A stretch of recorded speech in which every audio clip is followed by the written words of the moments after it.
Ready হয়ে গেছি রাখির ভাইপোর জন্মদিন মানে আমাদের কিউট বাবানের জন্মদিনে যাওয়ার জন্য। তো আমি বলেছিলাম যেমন, তো আজকে আমরা পুরী থেকে ফিরেছি অ্যান্ড শরীর খুব খারাপ ছিল যেহেতু 17-18 ঘন্টা জার্নি হয়ে গেছে আমাদের। তারপরেও নিমন্ত্রণ রক্ষা করতে, প্লাস আমার বান্ধবীও আসছে, অনেকের সাথে দেখা হবে, তো খুব ভালো লাগছে।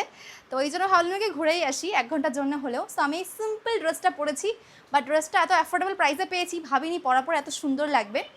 তো জামা জুতো ব্যাগ একদম পারফেক্ট হয়েছে, মানে আমি কোনো কিছু আইডিয়া ছিল না যে এগুলো ভালো লাগবে, আমি জাস্ট টকটক করে পরে নিয়েছি অ্যান্ড সত্যি পুরো একদম পারফেক্ট একটা লুক হয়েছে।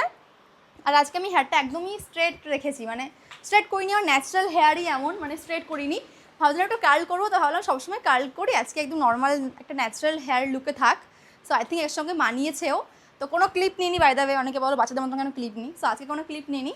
তো আমার কেমন লাগছে অবশ্যই জানিও।